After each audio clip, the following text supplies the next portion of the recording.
The Empire controlled 300 star systems across the Outer Rim. Their ships were faster than most, their weapons more powerful, and their military feared throughout the galaxy. When Ambassador arrived at the Galactic Council station, he knew the negotiations would be difficult. They did not respect weakness, and they saw humanity as weak. Walked through the massive doors of the council chamber. His boots made soft sounds on the polished floor. Around him, representatives from dozens of species watched with interest. Some had scales, others had fur, and a few looked almost human except for their strange eyes or extra limbs. The representative stood at the far end of the room. High Commander was tall, nearly 7 feet, with dark blue skin and 4 arms. His face showed nothing but contempt. "You come to bargain for rocks," said. His voice was deep and harsh. "Your kind has no right to the asteroid belt. Leave now and we will forget this insult." Remained calm. He had done this before. Humans were new to the galactic community, only 50 years since first contact. Most species treated them like children, or worse, like primitives who stumbled into space travel by accident. "The asteroid belt is unclaimed territory under Council law. We have as much right to mine there as anyone else." Laughed. It was not a pleasant sound. "Laws are for those who can enforce them. Can you enforce anything, human? Your fleet is small. Your weapons are outdated. You control only 12 systems while we control 300. Go home before you embarrass yourself further." The other council members shifted uncomfortably. Some looked away. They all knew how this would end. They always got what they wanted because no one wanted to fight them. Took a deep breath and spoke carefully. "High Commander, I did not come here to threaten you, but I must warn you. Harming humans carries consequences you cannot imagine. We are not like other species. We are connected in ways you do not understand." His laugh grew louder. "Connected? What mystical nonsense is this? You bleed like everyone else. You die like everyone else. There is nothing special about humans except your arrogance." He turned away, dismissing with a wave of one hand. "This meeting is over. If human ships enter the asteroid belt, they will be destroyed. That is my final word." Left the council chamber knowing he had failed.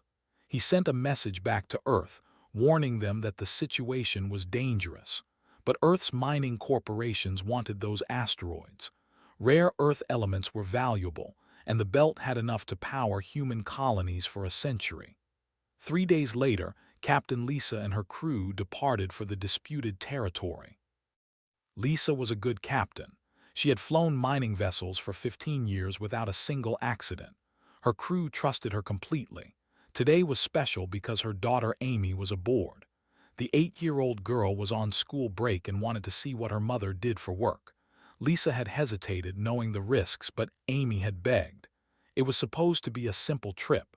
Survey the asteroids, mark the valuable ones, and return home. The mining vessel was small and unarmed.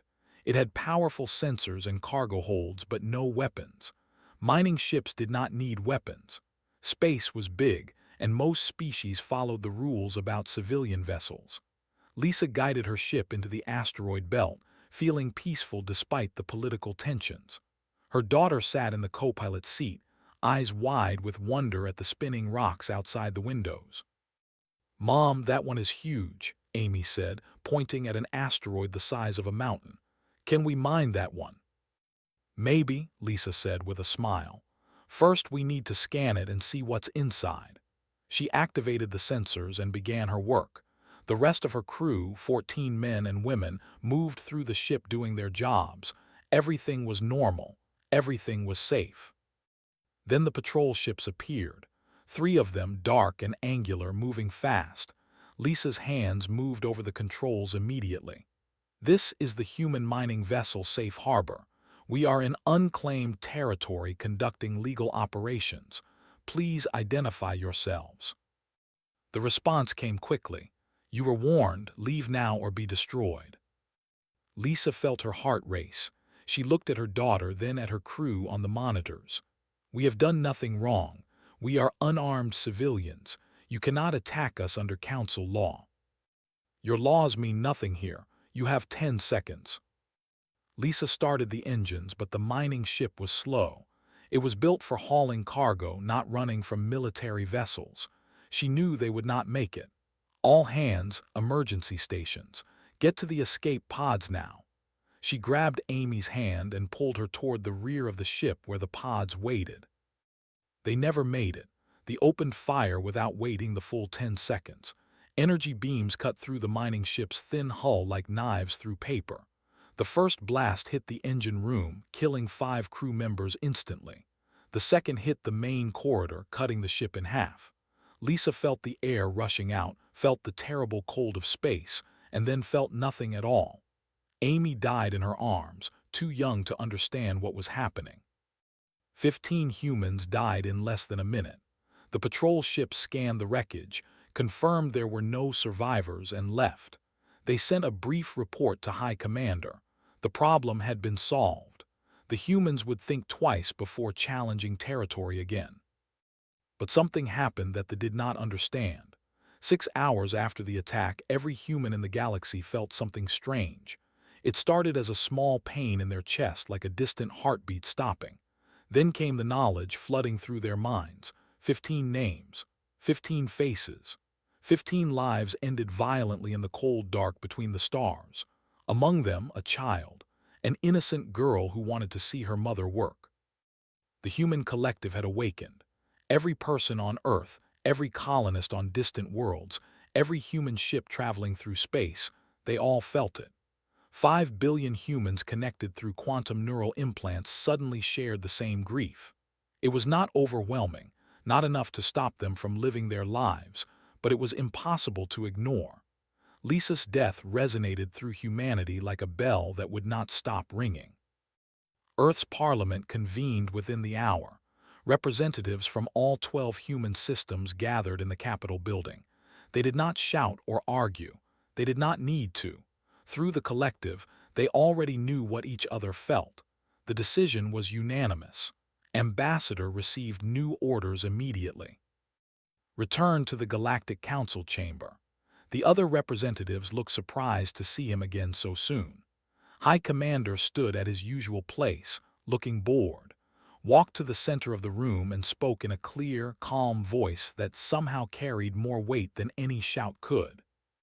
The Empire murdered 15 human civilians 3 hours ago. Among them was an 8-year-old child. You were warned that harming humans carries consequences. The Empire now has 72 hours to surrender unconditionally. All military assets will be turned over to human command. All weapons systems will be dismantled. This is not negotiable. This is not a threat. This is a promise. The council chamber erupted in noise. Representatives shouted questions and protests. Some species feared a human crusade across the galaxy.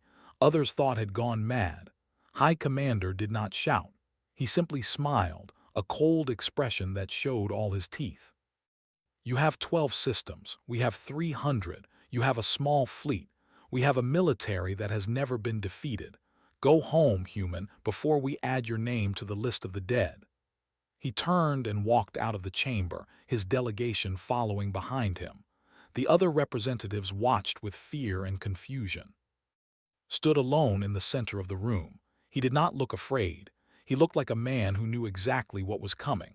Through the collective, he felt 5 billion humans preparing for war. They did not want it. They did not enjoy it. But they could not let this stand. 15 deaths demanded justice. One child's murder demanded that the galaxy learn a lesson it would never forget. The clock was ticking. 72 hours remained, stayed at the Galactic Council station, while human ships across 12 systems began moving into attack positions. The Council demanded explanations. Representatives from peaceful species feared this was the beginning of a human war of conquest. Species that had remained neutral for centuries suddenly worried about becoming targets. Tried to explain, but he knew most of them would not understand until they saw it for themselves. We are not conquerors, said to the assembled council. We do not want your worlds or your resources, but we will not allow the murder of human citizens to go unanswered. They killed 15 innocent people. They killed a child. Every human in the galaxy felt those deaths. We are connected in ways your species are not. A reptilian representative named spoke up. What does this connection mean?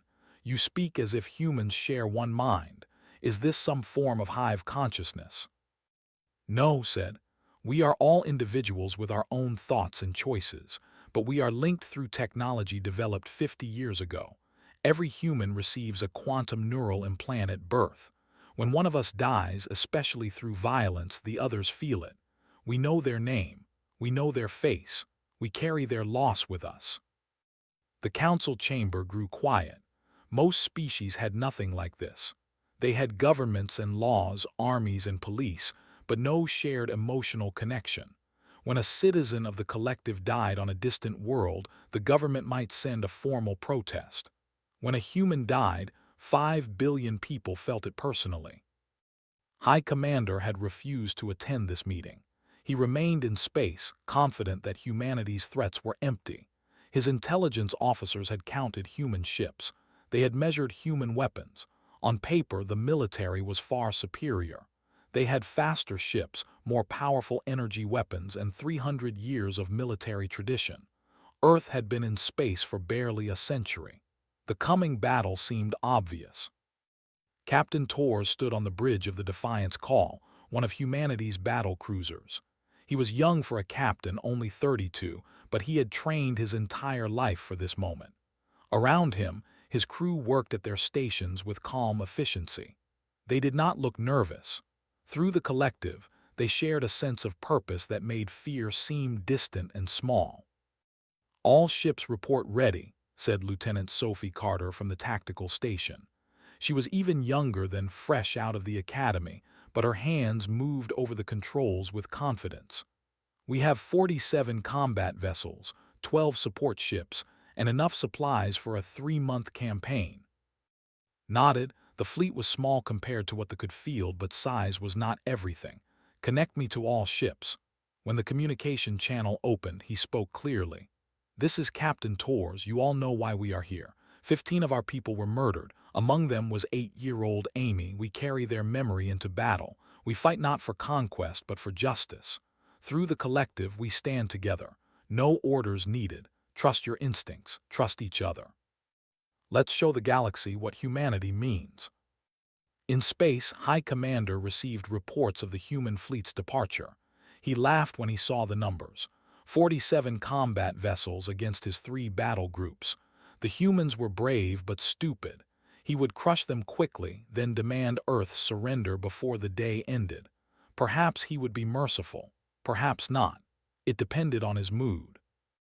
Ordered his flag captain to prepare the Emperor's wrath for battle.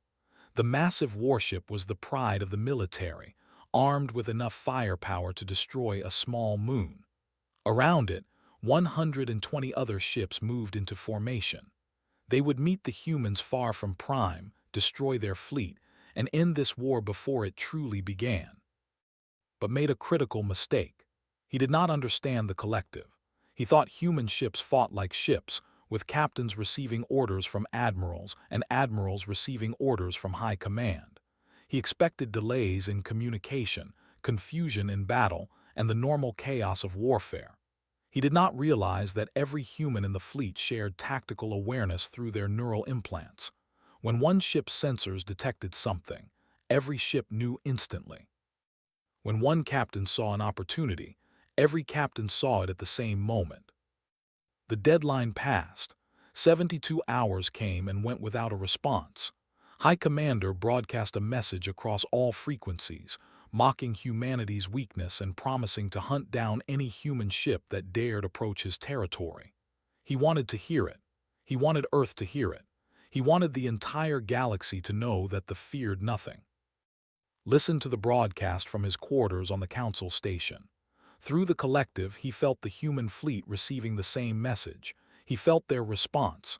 Not anger, not hatred, just a calm, steady determination to do what needed to be done. He picked up his communication pad and sent one final message to High Commander. It was short, just 5 words. We do not forget, we do not forgive. Then made his second mistake. He decided to send another message to humanity. Not with words this time, but with actions. He wanted to prove that challenging the carried a price. He wanted to break human morale before the battle even began. He ordered an attack on Colony Station Harmony, a civilian outpost in neutral space that housed 5,000 humans. The attack was brutal. 6 warships emerged from faster-than-light travel near the station. The station's defenses were minimal, just enough to ward off pirates. Against military-grade weapons, they lasted less than 5 minutes. They did not accept surrenders. They did not allow evacuations. They simply fired until nothing remained but debris and bodies floating in the void. Lieutenant Greg Foster died at his post, trying to protect the evacuation shuttles. His wife Kate died holding their twin sons, trying to shield them with her own body. 5,000 humans died in less than an hour. The broadcast images of the destruction across the galaxy. High Commander wanted everyone to see what happened when his empire. But the images had a different effect than he intended. Every human in the galaxy felt 5,000 deaths hit the collective like hammer blows. 5,000 names, 5,000 faces, 5,000 lives ended violently for no reason except to send a message. The grief was enormous, but it did not break humanity. Instead, it transformed into something harder and colder than grief. Purpose, unity, an understanding that this could not stand. On Earth, in the Parliament building, the vote was unanimous. No one spoke against it. Through the collective, everyone already knew what needed to be done. The Secretary General sent new orders to the fleet. No more warnings. No more negotiations. The Empire would learn what it meant to awaken humanity's wrath. Captain Torres received the orders aboard the Defiance call. The fleet had been moving towards space for 2 days, but now they increased speed. Around him, his crew worked in perfect coordination. The navigator plotted jump coordinates without needing to be told. The weapons officer ran system checks without waiting for orders. The engineer ensured every system was operating at maximum efficiency. They were not following a chain of command. They were acting as one organism with many parts. Through the collective, felt the presence of every human in the fleet. 30,000 souls, all connected, all sharing the same knowledge. They knew the names of everyone who died at Harmony. They knew the names of the 15 people killed on Lisa's mining ship. They carried those names like armor and weapons both. High Commander felt pleased with himself. The destruction of Harmony had been expensive in terms of ammunition and fuel, but worth it for the psychological impact. He expected messages from Earth any moment now. Pleas for peace, offers of surrender, perhaps threats of revenge that would never be carried out. He did not expect silence. The silence bothered him more than threats would have. His intelligence officers reported that the human fleet was still approaching, unchanged by the loss of Harmony. This made no sense. Any rational species would retreat after losing 5,000 citizens. Any sane government would seek negotiations. But the humans just kept coming, steady and relentless as a tide. Reviewed the tactical data one more time. His forces still outnumbered the humans almost 3 to 1. His ships were still faster and better armed. Nothing had changed. Victory was certain. Yet something in the back of his mind whispered that he had made a terrible mistake. He ignored the whisper, the did not know doubt, the did not know fear. Ambassador released one final transmission before the battle began. It was sent on all frequencies across the galaxy. It contained no threats and no speeches. Instead, it was simply a list of names. 5,015 names. Every human who had died. The transmission ended with a single image. A memorial stone on Earth with the name Amy carved into white marble. A child who wanted to see her mother's work. A child who would never grow up because an empire decided her life meant nothing. The galaxy watched and waited. Some species hoped they would win quickly and restore order. Others hoped humanity would teach the arrogant empire a lesson. Most simply hoped the war would not spread. They did not understand that this war was already decided, not by weapons or tactics or numbers of ships. It was decided the moment High Commander chose to murder civilians. He had awakened something in humanity that could not be stopped by conventional warfare. He had turned 5 billion individuals into a single force with one purpose. The human fleet emerged at the edge of space. The battle for the future of the galaxy was about to begin. The human fleet emerged from faster-than-light travel at the edge of the home system. Stars filled the of the Defiance call, and somewhere among them burned the sun that warmed Prime. Captain Tor stood on the bridge, his hands steady on the railing. Through the collective, he felt 30,000 humans united in purpose. They did not hate they simply could not allow this to stand. Sensors show 123 enemy vessels, Lieutenant Sophie Carter reported from her station. Her voice was calm. They are arranged in 3 battle groups. The command ship is in the center, surrounded by cruisers and destroyers. Study the tactical display. The formation looked strong on paper, but he saw the weakness. They relied on centralized command. Every ship waited for orders from the flagship. If that communication network broke down, the entire fleet would falter. All ships prepare for engagement. Remember, we are not here to destroy them. We are here to ensure they never kill another human. High Commander watched the human fleet approach on his own tactical display. He stood on the bridge of the Emperor's Wrath, surrounded by his officers. They looked confident, as they should. The humans were outnumbered almost 3-1.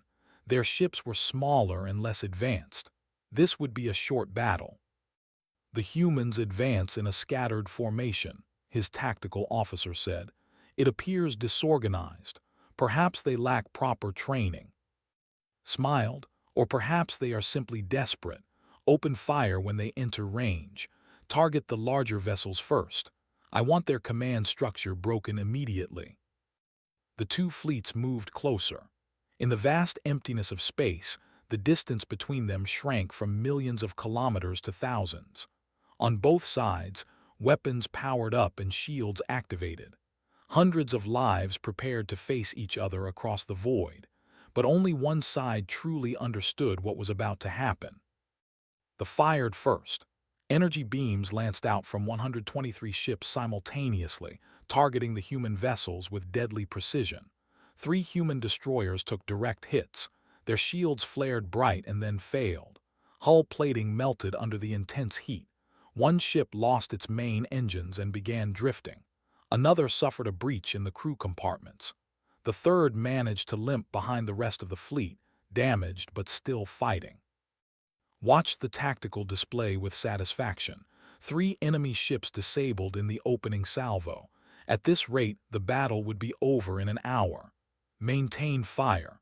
Do not let them regroup. But the human formation did not break. Instead of retreating or panicking, the remaining ships adjusted their positions instantly. The damaged destroyer that was still mobile took up a defensive position, using its hull to shield other vessels. The ships that had been beside the destroyed vessels moved to fill the gaps without any visible orders being given. It was as if they knew what to do without being told. On the bridge of the Defiance call felt the loss of the 3 crews through the collective. 97 more names added to the list. 97 more reasons to finish this. But he did not mourn. Not yet. There would be time for grief later. Now there was only the battle.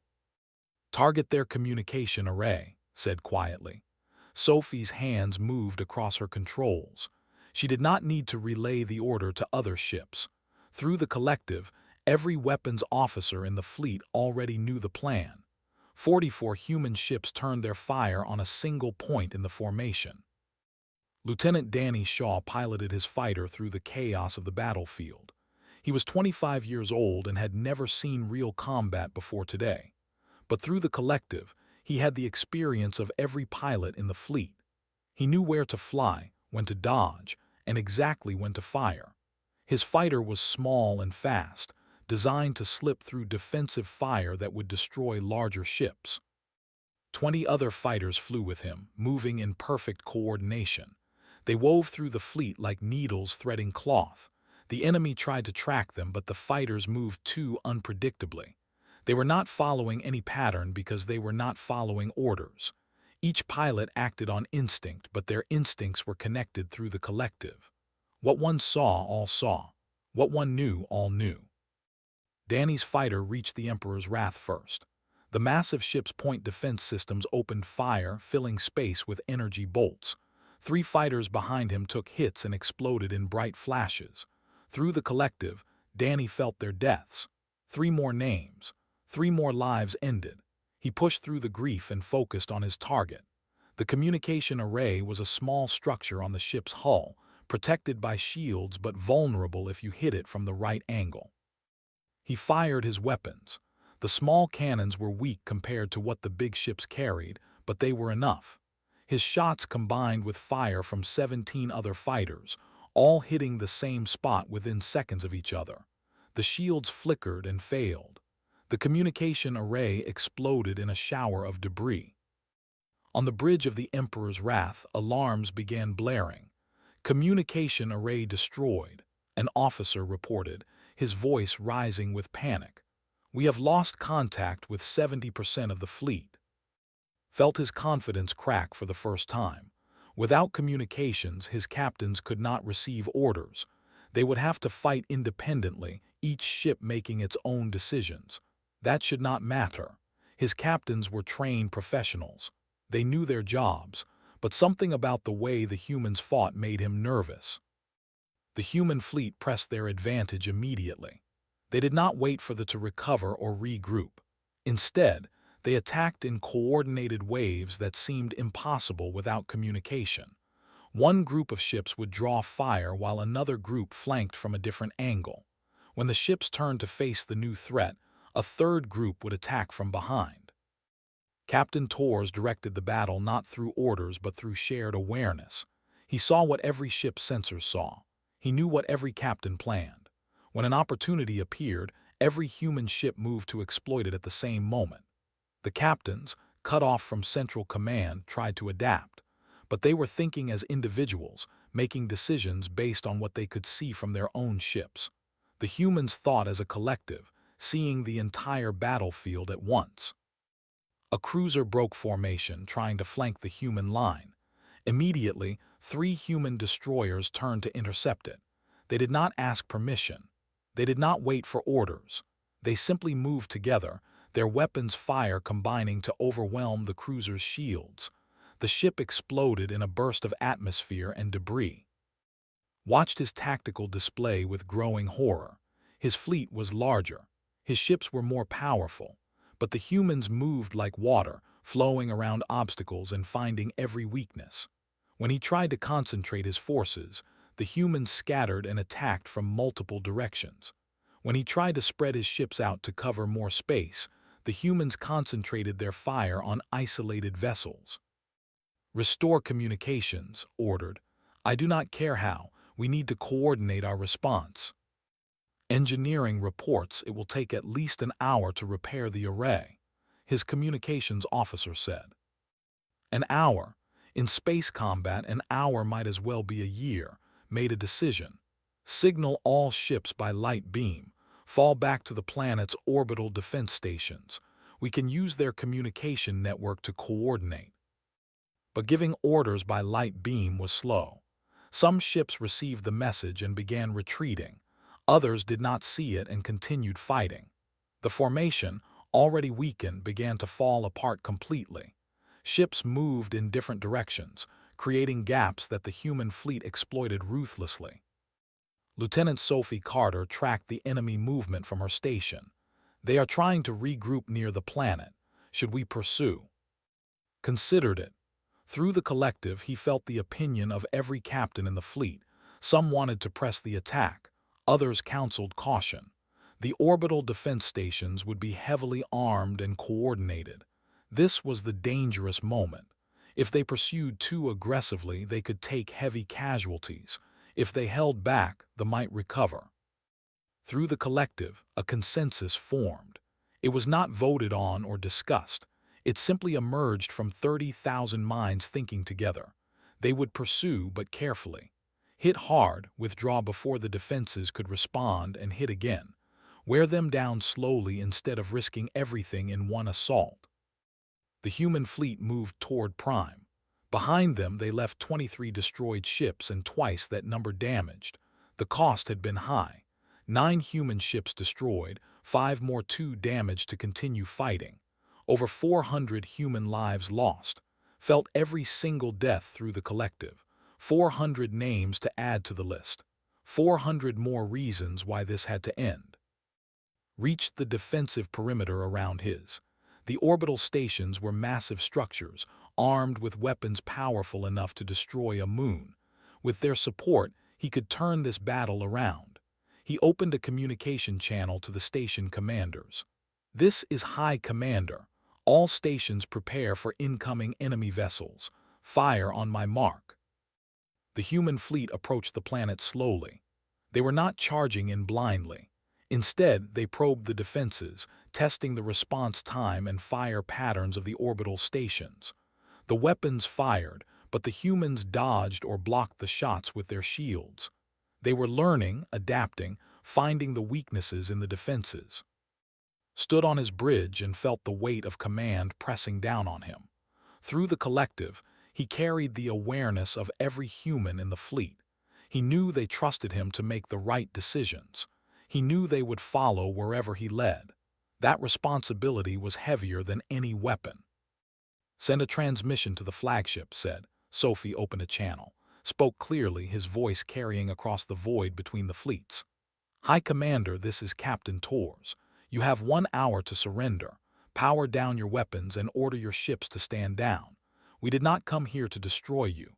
We came to ensure you never kill another human. Accept our terms or we will reduce your military capability to 0. This is your final warning." On the Emperor's wrath, listened to the message. His pride screamed at him to refuse to fight to the last ship, to never surrender to these upstart humans.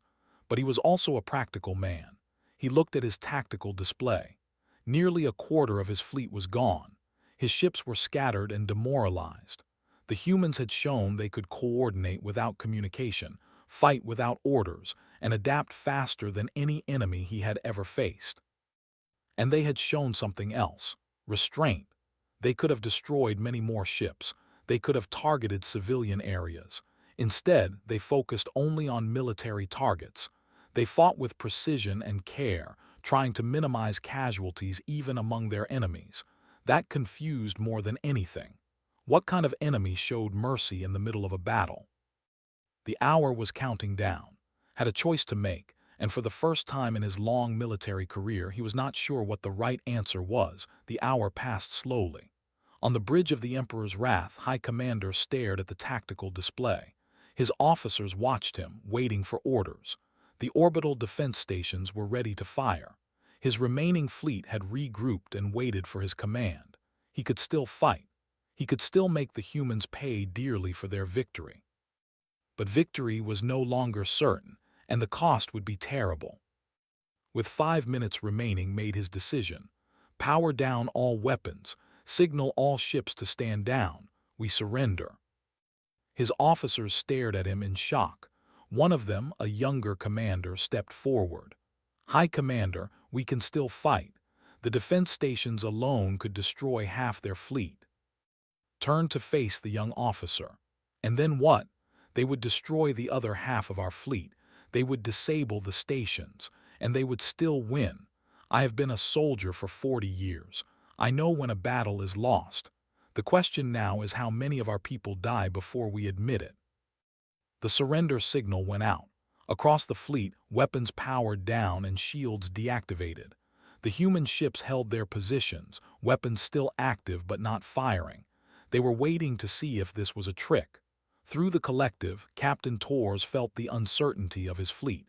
They had prepared for more fighting, not for victory. The sudden surrender felt strange. "Maintain defensive positions," ordered. "Do not lower shields until we are certain."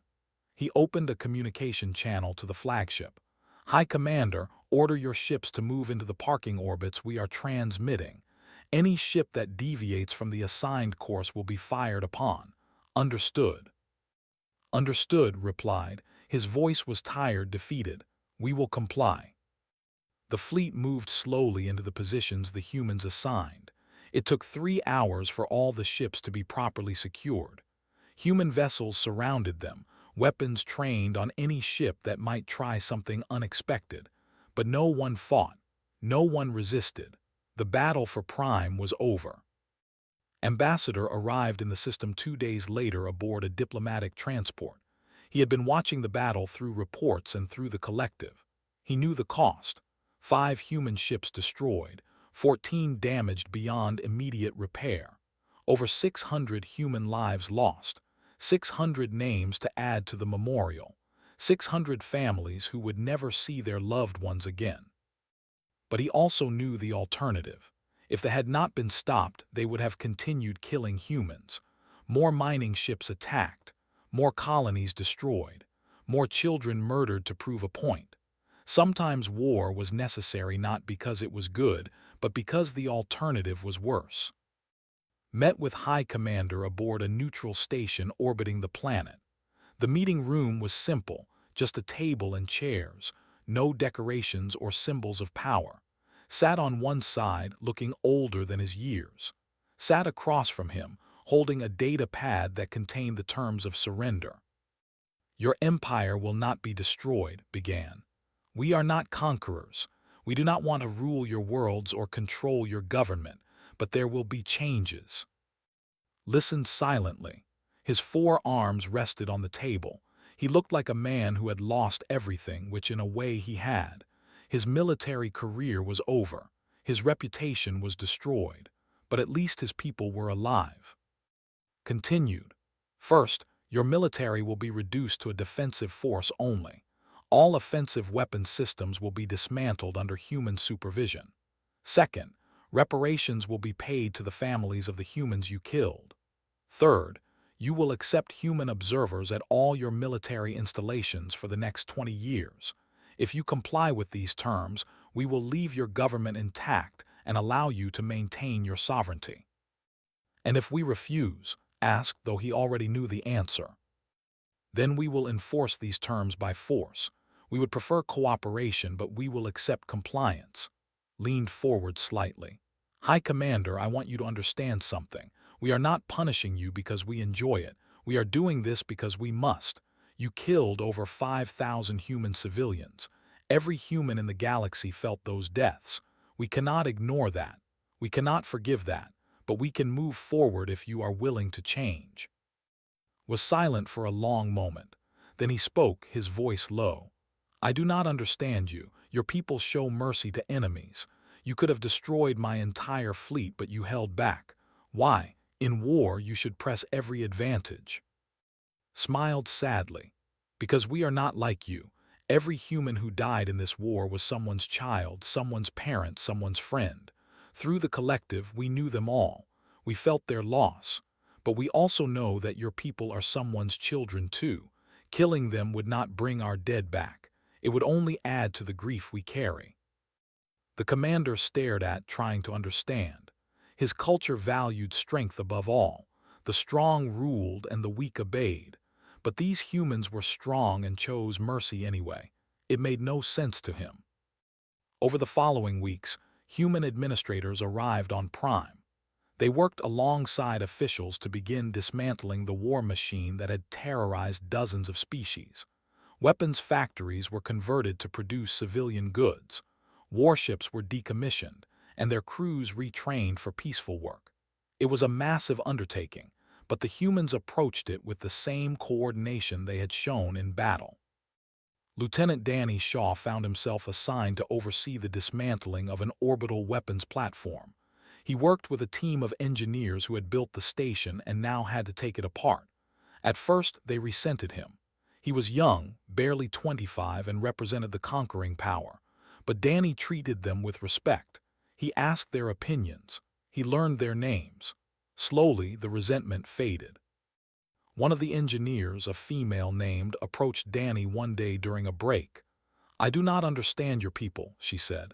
"You defeated us, but you act as if you are guests in our home. You could take whatever you want, but you ask permission. Why?" Danny thought about it. "Because taking things by force would make us like the people we fought against. We won the war, but We do not want to win by becoming what we hate. Does that make sense? Tilted her head, a gesture of confusion in her species. Not really, but I appreciate it anyway. On Earth, the memorial field continued to grow. More white stones were added each day, each one bearing a name. Politicians spoke about sacrifice and duty. News programs showed images of the battle and analyzed the tactics. But for most humans, the war was a distant thing, felt through the collective but not directly experienced. They went to work, raised their children, and lived their lives. But they never forgot the names on those stones. High Commander spent his days in meetings with human administrators. He had been stripped of his military rank but not imprisoned. The humans seemed to believe he could be useful in helping his people adjust to peace. He was not sure if this was mercy or punishment. Perhaps it was both. One day, Captain Torres visited the former commander.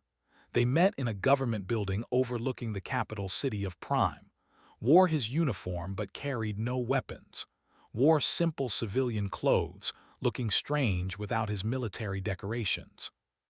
"I wanted to ask you something," said after they had exchanged formal greetings. "Why did you attack that mining ship? Why did you kill the civilians at Harmony?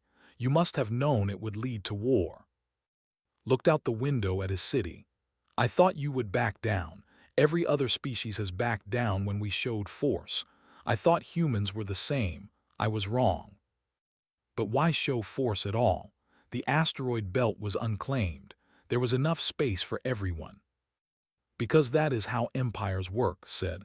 "You take what you can and you hold it with strength.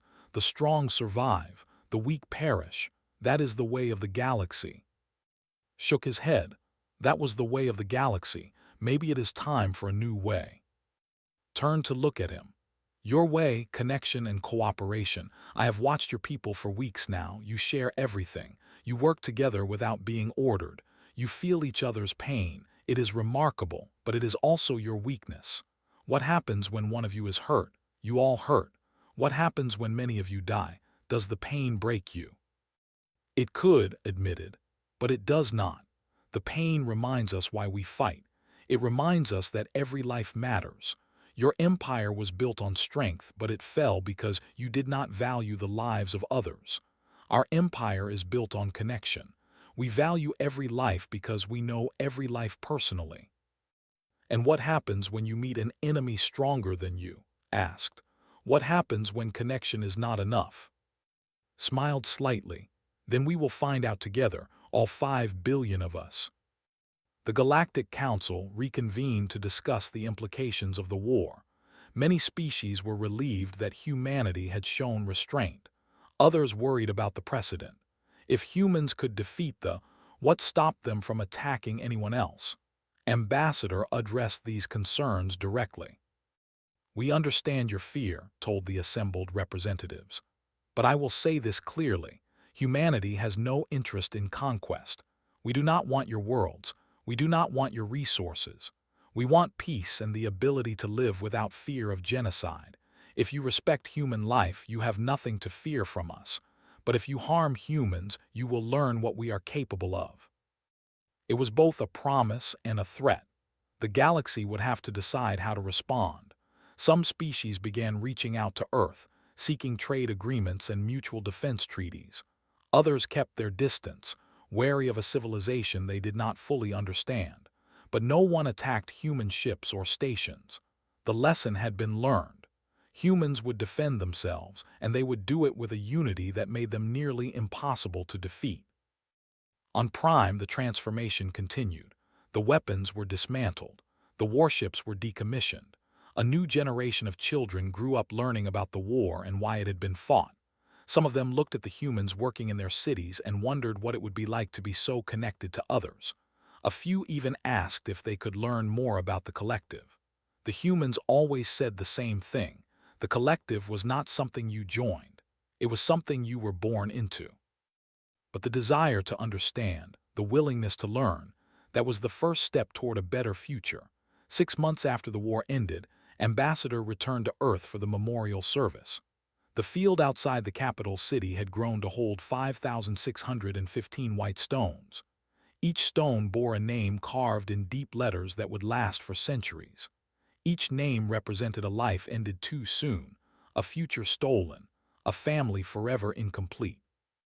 Walked through the rows of stones, reading names he had come to know through the collective. Lisa, Amy, Greg Foster, Kate Foster, their twin sons whose names were Peter, and 5,615 humans who died because an empire thought it could kill with impunity. The memorial service was attended by millions in person and billions more through broadcast. No one spoke. The silence was heavy with shared grief carried through the collective. In the Galactic Council chambers, representatives from 40 species gathered for a special session. The topic was humanity and what role they would play in galactic politics. Some species wanted humans on the Security Council, believing their unique nature made them natural peacekeepers. Others argued that humanity was too dangerous, too unified, too willing to use force when their citizens were threatened. Listened to the debates with patience. He understood their fear. Humans were different from every other species in known space. The collective made them stronger in ways that were hard to quantify. A human fleet with 50 ships could outfight a conventional fleet with twice that number because of their coordination. A human colony under attack would immediately receive support from every other human world because everyone felt the threat personally. In a galaxy built on competition and hierarchy, humans represented something new and frightening. But there were bigger concerns than politics. While the Council debated, intelligence reports reached Earth of a massive fleet mobilizing in the galactic core. The hierarchy, an ancient empire that had remained isolated for centuries, was expanding aggressively. Early reports suggested they were testing new weapons on primitive worlds, wiping out entire populations to measure effectiveness. Among the casualties were 3 human explorers who had ventured too close to space. The names reached the collective. Dr. Rachel, a studying alien ecosystems. Commander Jake, her military escort and pilot. Young intern Chris Hammond, fresh out of university and excited to see the galaxy. 3 more names, 3 more deaths, 3 more reasons for humanity to respond.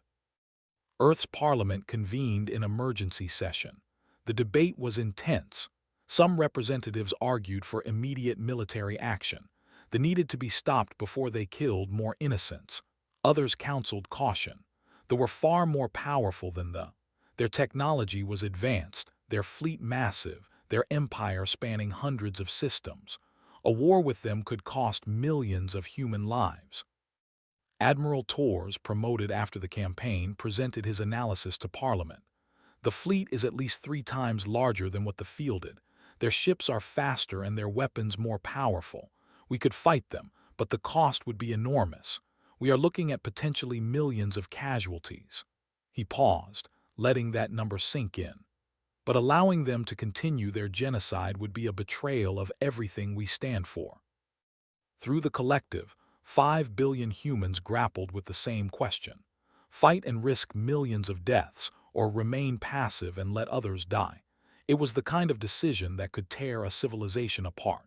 But humanity was connected in ways that made such choices both easier and harder. Everyone felt the same dilemma. Everyone shared the same fear and the same determination. Before Parliament could vote, something unexpected happened. A delegation arrived at Earth requesting an immediate audience. The leader of the delegation was High Commander, the officer who had ordered the deaths of so many humans and whose military had been dismantled as a result.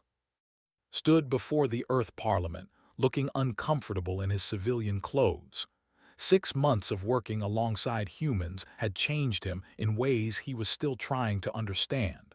I come with an offer from the government. We wish to stand with humanity against the threat. The Parliament chamber erupted in shocked conversation. Seated in the ambassador section, felt surprise ripple through the collective. No one had expected this. They had been defeated and humiliated. Why would they offer to help humanity? Continued, his voice growing stronger. For 300 years my people built an empire on strength and fear. We took what we wanted and crushed anyone who resisted. Then humans came and you defeated us, but you did not destroy us. You showed us a different way." He looked around the chamber at the human representatives. "You taught us that strength without compassion is empty, that victory without mercy is hollow. We lost the war, but you gave us something more valuable than victory. You gave us a chance to be better than we were." He pulled out a data pad and activated a holographic display. "The military may be reduced, but our factories still work. Our engineers still build. We can produce ships and weapons, defensive systems and supplies, not for conquest but to protect the innocent. We want to help you fight not because we owe you, though we do, but because it is the right thing to do." The Parliament voted. The result was unanimous. They would accept the offer, but more than that, they would reach out to other species in the galaxy. They were a threat to everyone. This fight should not be humanity's alone. Over the next weeks, something remarkable happened. The Collective, a species of mantis-like beings known for their philosophical nature, offered military support. The Republic, a democratic federation of 4 species, pledged their fleet. The free worlds of the Outer Rim, dozens of independent planets that usually refuse to cooperate, formed a joint defense force. One by one, species that had watched humanity defeat decided they wanted to be part of this new way of thinking. Found himself coordinating the largest military alliance the galaxy had ever seen. Ships from 15 different species gathered in neutral space, preparing for the campaign against The logistics were complicated. Different species had different communication protocols, different weapon systems, different command structures. But the humans helped coordinate everything through their collective, serving as a living communication network that connected the entire fleet. Admiral Tor stood on the bridge of his new flagship, simply called the Unity. It was the largest ship humans had ever built, constructed specifically to coordinate multi-species operations. Around him, his crew worked at their stations. Through the collective, he felt the presence of every human in the fleet, now numbering over 100,000. But he also felt something else.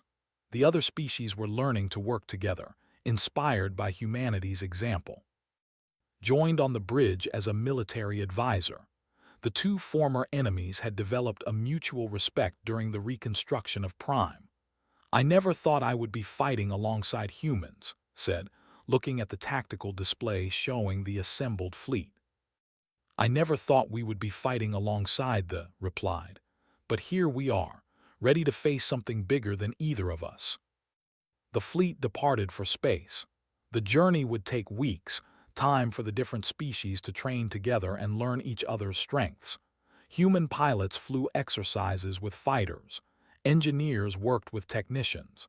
Slowly, the combined fleet began to function as a single unit. On Earth, the memorial field received 3 more stones. Rachel, Jake, Chris Hammond. People came to pay their respects, laying flowers and standing in silence. The weight of loss hung over humanity like a cloud, but alongside the grief was determination. These deaths would not be ignored. They would learn the same lesson they had learned. Ambassador prepared to address the Galactic Council one final time before the fleet engaged He stood before the assembled representatives, feeling the attention of the galaxy focused on this moment.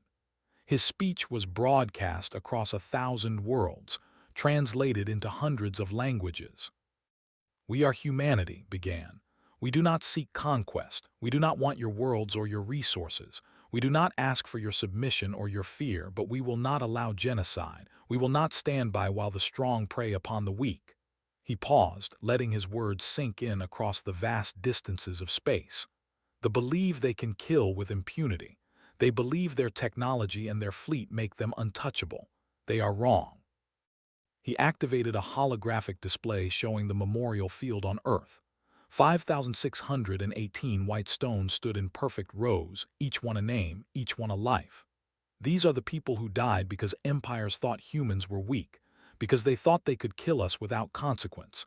Every human in the galaxy knows these names. We carry them in our hearts. We feel their loss every day. That is our strength, not our ships or our weapons, but our connection to each other.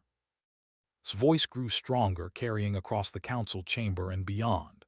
So I say this to thee and to any other empire that might consider following their path.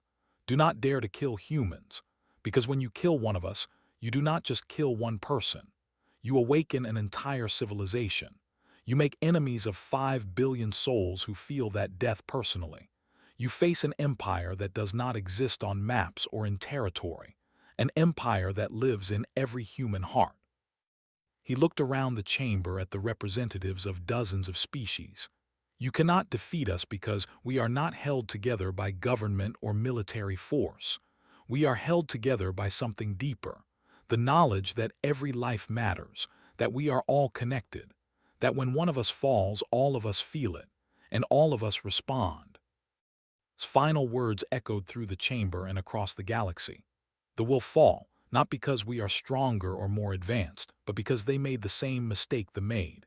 They thought they could kill humans without consequence.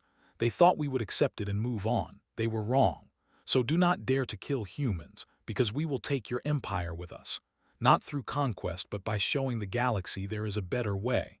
A way built on connection and compassion. A way that values every life. That is the empire we carry. And it is stronger than any fleet, any weapon, or any army the galaxy has ever seen. The council chamber was silent when finished speaking. Then slowly, representatives from dozens of species began to stand. It was a gesture of respect, of support, of recognition that something fundamental had changed in galactic politics. Humanity was no longer the newcomer, the primitive species stumbling into a galaxy they did not understand. They were something new, something that frightened some and inspired others, but something that could not be ignored. The fleet continued toward space. The battle ahead would be difficult and costly. More names would be added to the memorial field. More stones would mark lives ended too soon. But humanity would face it together as they always had, connected through the collective, united in purpose, carrying an empire that existed not on any map but in the hearts of billions. Admiral Torres looked out at the stars ahead and felt the presence of every human in the fleet. 100,000 souls ready to fight for what was right. Behind them, 5 billion more humans across dozens of worlds, all connected, all sharing the same purpose. He thought of the names on the memorial stones. He thought of the people who would die in the coming battle, and he made a silent promise to them all. They would not die for conquest or glory. They would die to protect the innocent, to stop genocide, to prove that connection was stronger than hierarchy, that compassion was stronger than fear, and that an empire built on shared humanity was stronger than any empire built on force. That was worth fighting for. That was worth dying for. And that was why the galaxy would never be the same again. The stars beckoned, the battle waited, and humanity, connected across the vast distances of space, moved forward together into an uncertain future. But they did not move alone. They carried with them the names of the dead, the hopes of the living, and the promise of a better galaxy for everyone. That was the empire they took with them wherever they went, and nothing could stand against it for long.